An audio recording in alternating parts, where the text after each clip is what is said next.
다 일어나셔서 하나님 말씀을 같이 봉독하겠습니다. 데살로니가전서 5장 1절로 11절 말씀을 교독하겠습니다.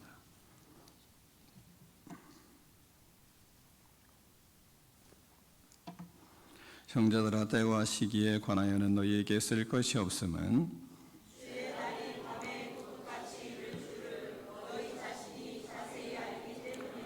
그들이 평안하다 안전하다 할 그때에 임신한 여자에게 해산의 고통이 이름같이 멸망이 갑자기 그들에게 이르리니 결코 피하지 못하리라. 형제들아, 너희는 어둠에 있지 아니하며 그날이 도착하시 너희에게 임하시리 하나이니. 너희는 다 빛의 아들이요 낮의 아들이라. 우리가 밤이나 어둠에 속하지 아니하나니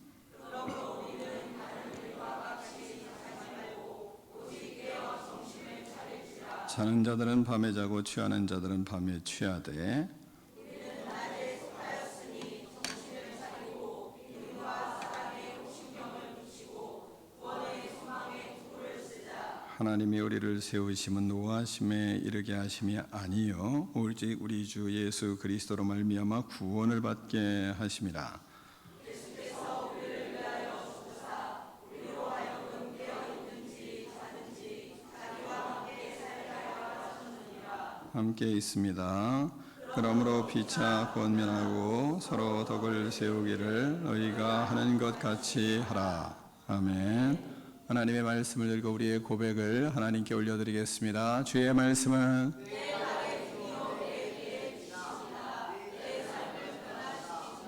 주께서 말씀하신 대로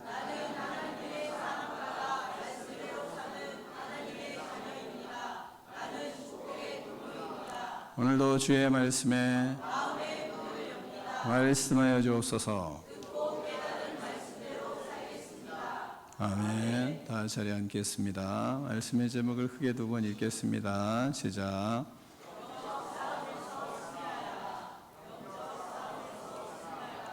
아멘. 바울은 데살로니가 성도들에게 예수님의 재림의 때와 시기에 대해서 쓸 것이 없다 이렇게 말하고 있습니다. 왜냐하면 그들은 예수님의 재림을 잘 준비하고 있었기 때문입니다. 그런 가운데 가르쳐주고 싶었던 것이 있어요. 그들에게 좀 더 깨우쳐주고 싶었던 것이 있었습니다. 그것은 첫 번째 뭐였냐면 주의 날이 갑자기 임한다는 것이었습니다. 주의 날은 갑자기 임한다. 이것을 그들에게 가르치고 있습니다.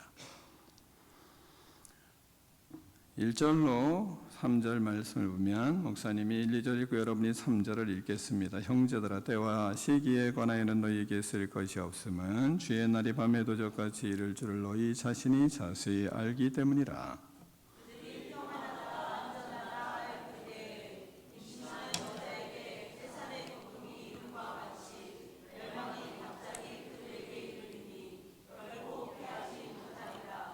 아멘. 시작이 있으면 끝이 있듯이 역사는 시작되었습니다. 끝으로 향하여 가고 있습니다. 이 땅은 종말을 향하여 가고 있습니다. 모든 인생은 역사의 종말을 맞이하게 될 것입니다. 세상은 종말을 향하여 가고 있습니다. 그래서 지금은 말세 지말이다 이런 말을 하는 것입니다. 또한 우리의 인생은 또한 개인적인 종말을 향하여 가고 있습니다. 우리 모두는 개인적인 종말을 맞이하게 될 것입니다. 그것은 죽음입니다. 죄인인 인간은 모두 죽음으로 개인적인 종말을 맞이해야만 합니다. 우리는 죽음을 향하여 구원의 길을 가고 있습니다. 그러나 종말이 언제 올지 아무도 알 수 없습니다. 예수님이 말씀하신 것처럼 이 땅에 예수님이 재림하실 역사의 종말은 시기와 징조는 알지만 그날과 시는 알 수 없다고 당신도 모른다고까지 말씀을 하셨습니다.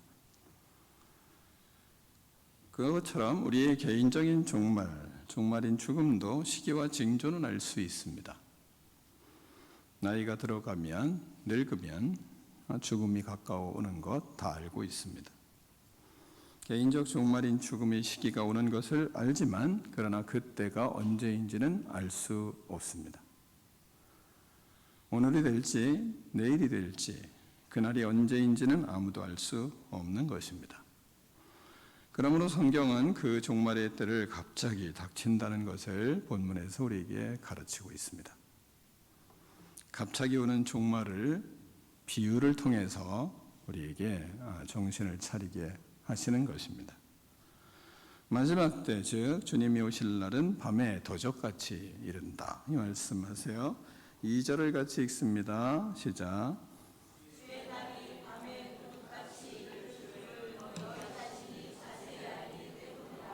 아멘. 때와 시기에 관하여는 쓸 것이 없다고 하시며, 왜냐하면 그 때, 지금 이 때가 바로 그 시기이기 때문에 그래요. 데살로니가 성도들은 지금이 그때와 시기인 것을 잘 깨닫고 있었기 때문입니다. 그래서 뭐 말할 필요는 없다. 그들은 마지막 때를 준비하고 살고 있었기 때문입니다. 이것을 우리는 잘 본받을 필요가 있는 거죠. 그런데 그날이 언제 닥칠지 그것은 도적같이 이르기 때문에 너희들이 정신을 차려야 한다. 그날은 도적같이 이른다. 말씀하고 있는 겁니다. 갑자기 오는 것입니다.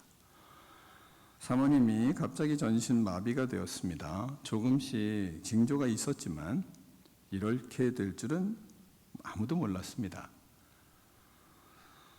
몸에 이상은 한 달 전부터 있었지만 그런 문제가 생길 것이라고는 꿈에도 생각하지 못했으니까요. 이것은 징조가 있었지만 전신마비가 될 것이라는 것은 상상을 하지 못했습니다. 이전과 같이 식중독을 앓는 거니까, 그러니까 약 먹고 잘 치료하면 그럼 될 것이라고 생각을 했습니다. 그래서 장염 치료를 부지런히 받았습니다. 치료가 된 줄 알았습니다. 그래서 마음을 놓았습니다.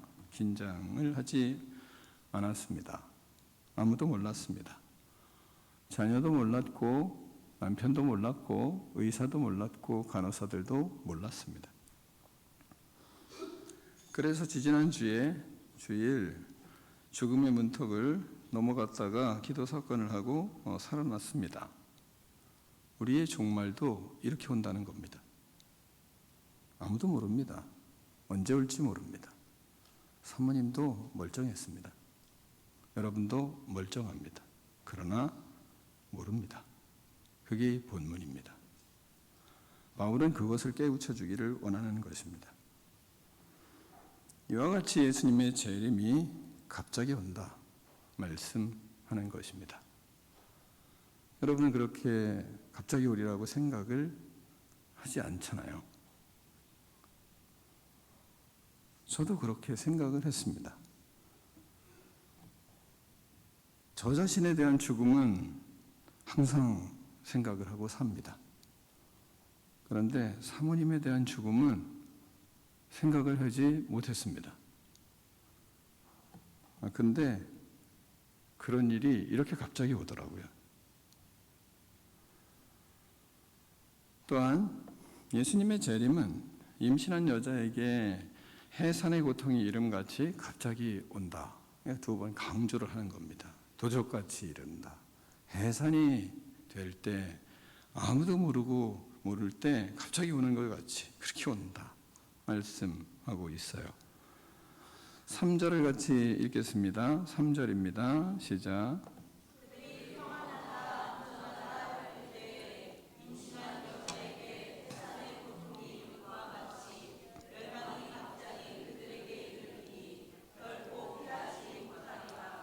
아멘. 모두가 뭐라고 얘기합니까?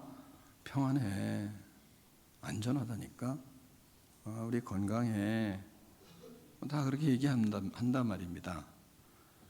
그럴 때 그때에 그렇게 평안하다, 안전하다 할 때에 갑자기 임한다는 겁니다. 어떻게요? 여자에게 해산의 고통이 이른 것 같이. 이것을 깨우쳐 주기 위해서 그랬는지 요즘은 애를 낳는 것을 날짜를 정해서 배를 째잖아요. 그거 말고 이것을 우리에게 가르쳐주기 위해서 그랬는지 바나로 집사가 반드시 자연 분만을 한다고 그렇게 각오를 하더라고요. 우리 한국을 이해할 수가 없다고 그러더라고요. 왜들 전부 다 배를 째서 날짜 잡아서 하는지 이해를 할 수 없다고. 자기는 자연 분만하고 싶다고 그러더라고요. 그러면서 많이 아플 거다. 여자의 운명입니다. 하나님이 주신. 그렇게 얘기하더라고요. 저는 우리 교회 모든 여자들이 이 가치관을, 성경적인 가치관을 가졌으면 좋겠습니다. 그래서 우리를 깨우치기 위해서 그랬는지 사도 바나로 집사의 가정에 23일 날 새벽 4시 진통이 오고 양수가 터졌어요. 온 가족이 새벽에 산부인과로 달려가 출산을 하였습니다. 예수님의 재림도 이와 같이 갑자기 온다. 이렇게 말씀을 본문에서 하십니다. 그런데 하나님이 두 번째 깨우치는 것은 우리는 낮에 속한 사람들이다. 빛의 아들들이다. 그렇기 때문에 빛의 자녀들은 정신을 차리고 준비하며 살아가면 그러면 그 일들이 그렇게 닥치지는 않는다. 이렇게 또 가르치고 있습니다. 4절 5절을 교독하겠습니다. 형제들아 너희는 어두움에 있지 아니하며 그날이 도적같이 너희에게 임하지 못하리니 너희는 다 빛이 아니요 낮이 아니라 우리가 밤이나 어둠에 속하지 아니하나니. 아멘. 자, 우리는 어두움의 자녀가 아닙니다. 믿으십니까? 네, 우리는 빛의 자녀들입니다. 그러므로 그날이 도적같이 오지를 않아요. 도적같이 오더라도 우리는 모든 사람은 도적같이 그날을 맞이하게 되지만 그러나 낮의 아들인 빛의 아들들은 그날을 도적같이 이루지 못하게 됩니다. 왜요? 하나님의 자녀들은, 빛의 자녀들은, 낮의 자녀들은 정신을 차리고 준비하며 살기 때문이다. 이렇게 말씀하십니다. 그러니까 정신을 차리고 사는 사람들, 빛의 자녀들은 그날을 그렇게 맞이하지 않는다. 이 말씀하세요.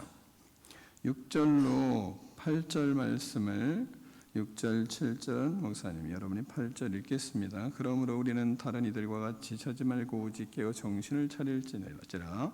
자는 자들은 밤에 자고 취하는 자는 밤에 취하되 우리는 낮에 속하였으니 정신을 차리고 믿음과 사랑의 신경을 붙이고 구원의 소망의 표를 쓰자. 아멘. 자, 보면 본문에서 그러잖아요. 정신을 차리면 그러면 그날이 도적같이 임하질 않아요. 반사도 집사와 바나도 집사가 가정에 이제 하엘이가 태어났어요. 이름이 하엘인데 해산의 징조가 보이자 아무도 자지 않고 깨어 있었습니다. 새벽 3시 30분 제 핸드폰에 문자가 떴습니다. 양수 터짐 문자가 떴어요.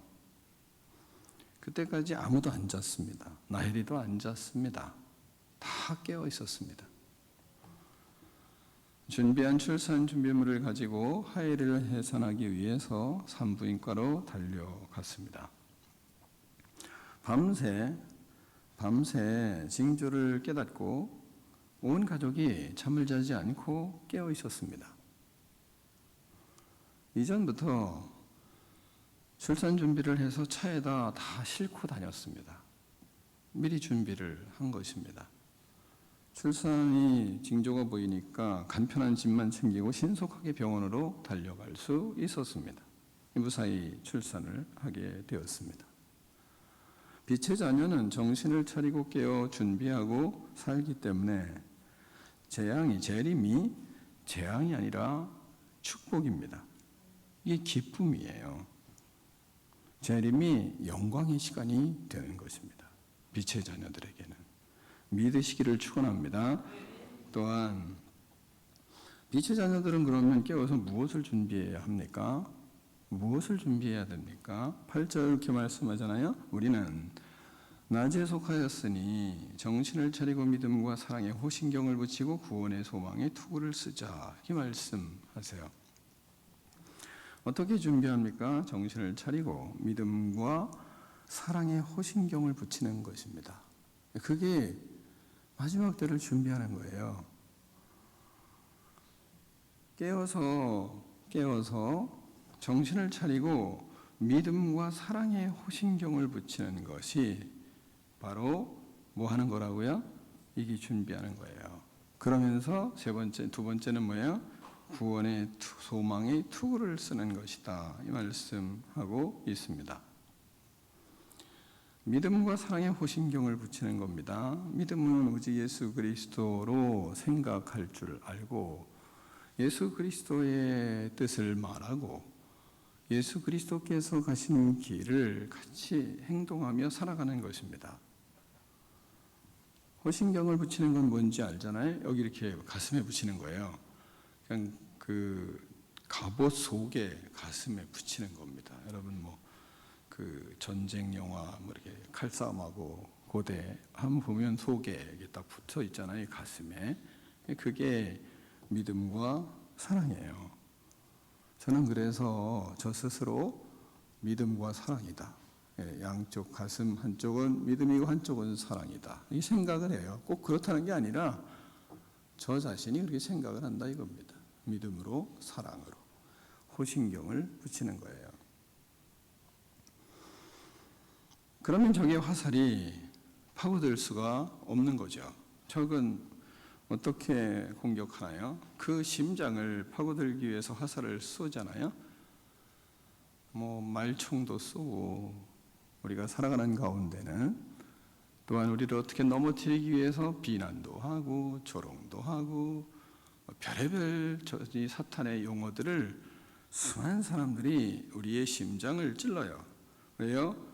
믿음과 사랑을 제거해 가려고, 뺏어 가려고. 그 일들이 끝없이 일어나고 있는 것입니다.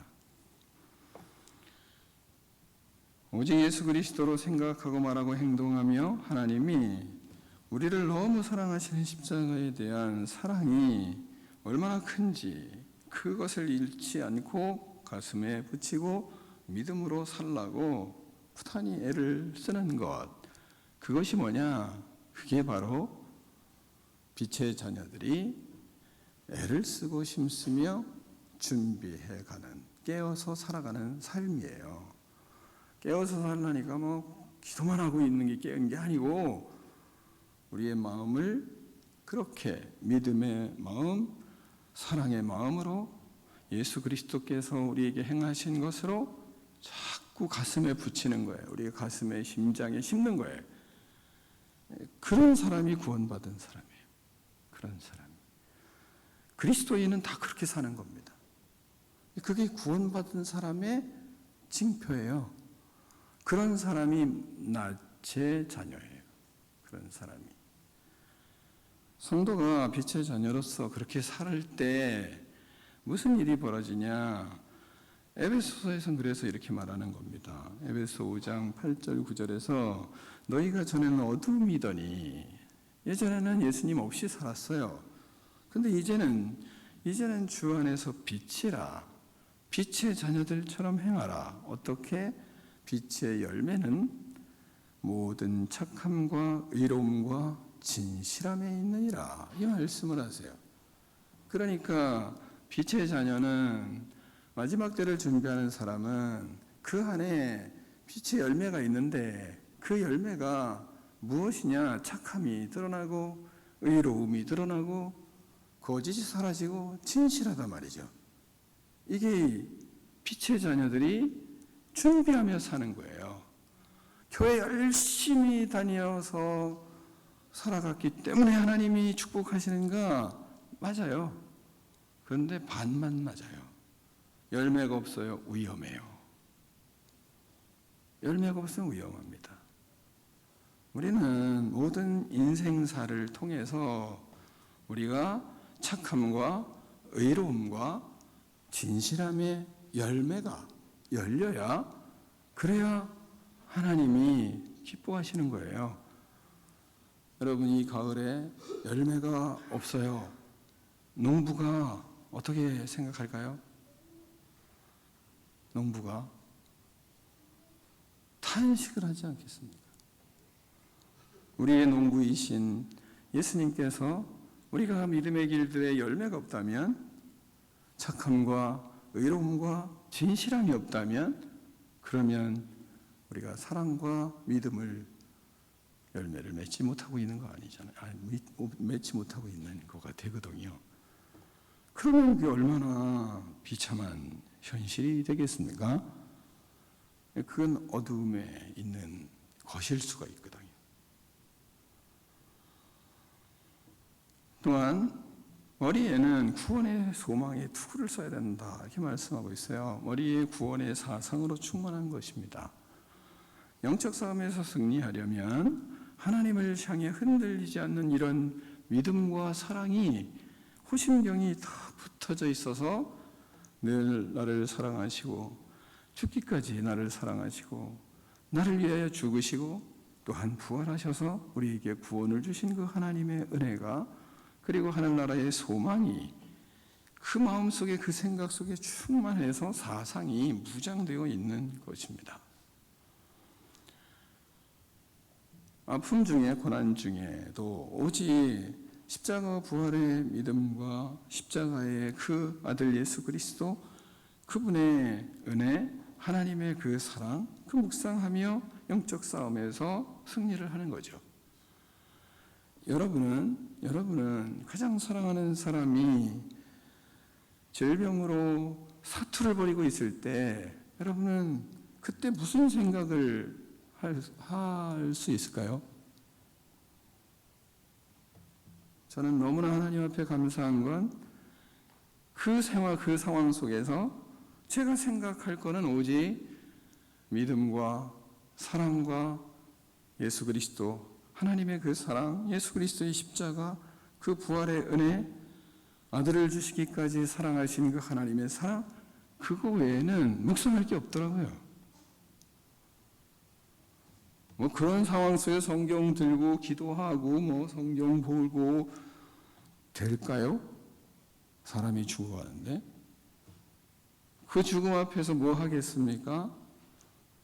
예수님의 그 크신 십자가의 은혜와 부활의 은혜를 생각할 수밖에 없는 것이고, 그 속에 하나님 앞에 그 은혜를 붙들고 기도할 수밖에 없는 거고, 하나님이 그렇게 우리를 사랑하신 그 아들을 주시기까지 사랑하신 그 사랑 앞에, 하나님 앞에 그것뿐이 뭐 묵상할 게 있겠어요. 그리고 그거 붙들고 하나님 앞에 이야기하고 기도하고, 그런 속에서 영적인 싸움을 하는 것이지, 그 싸움을 잘하기 위해서 끝없이 큐티하고 그 사랑을 더 강하게 하고 그 은혜를 더 충만하게 하고 그 믿음을 더 뜨겁게 하고, 그러면서 또 하나님 앞에 달려드는 거 아니겠어요? 다른 거 뭐가 있겠습니까? 그런 속에 마음에 그리스도의 착함과 의로움과, 그리고 그리스도 안에 있는 믿음의 그 진실함이 내 안에 몇 열매 맺고 있는가, 그 씨름을 하는 것입니다. 그 씨름. 그렇게 그 길을 걸어가는 거예요. 그 길을 걸어가는 것입니다. 징조가 없으니까 얼마나 힘들겠어요? 아무 차도가 없으니까.